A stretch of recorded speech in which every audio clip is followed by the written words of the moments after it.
way some of y'all lie on the internet right now, and I'm speaking to a specific group of people. You're not gonna see me giving those videos. I duetted one video, or actually I think I shared it and I duetted one video about the Southern red women saying someone's coming after them. But I'm not going to be giving them too much attention because I no longer talk to white people about racism, and that's been years. I typically address most of my content to African Americans. If someone white appreciates it, I'm glad, and I'm glad you got something from it. But that is not my target audience.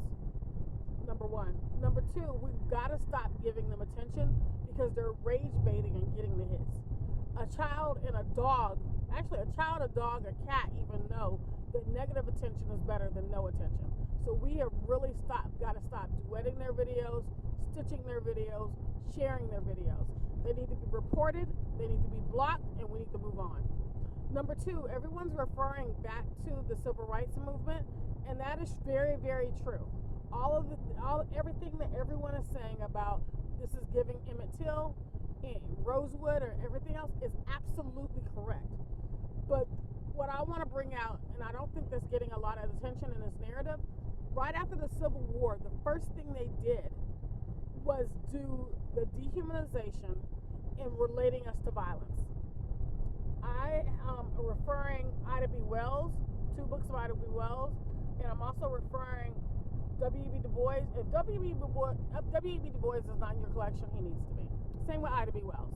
They need to be classics in your collection, as well as adding many of the writers from the modern era in this contemporary time period. But I'm referring these 2 books because the first thing that European Americans did after we gained our freedom was to associate us with barbarism, violence, and to make us the scary thing for them to be scared of. That was the first thing. There is a poem that talks about, and I wish I remembered it. I read it years ago. When I say years, over 10 years ago, that talks about the weeping that happened the first 4th of July after the slaves were free, and how they were scared for their lives and they no longer felt free. All they're doing literally is hearkening back to an old tactic that their ancestors used.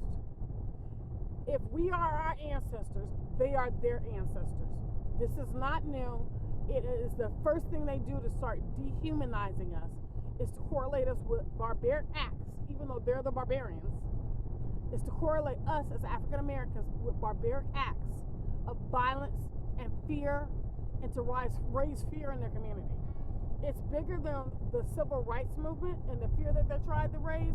It's hearkening back to post-Civil War emancipation and reconstruction, where they can raise fear in their community. That's one of the steps back to putting us back in chains.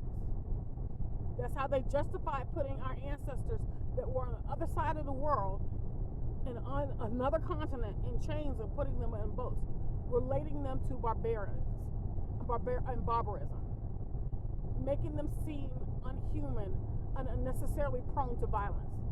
So as we talk shit about these people, which they deserve the shit that's being talked about them, recognize this is the first step. It's how they justify lynching or strange fruiting, as we're using, because I don't know if this book's going to get any kind of negative attention off this app because I use that word, but strange fruiting us. All of this was how they used to justify the inhumane treatment they used of us. This is bigger than them having some scare tactic in an Emmett Till moment. This is a stage backward into putting us back in chains. Just food for thought, y'all.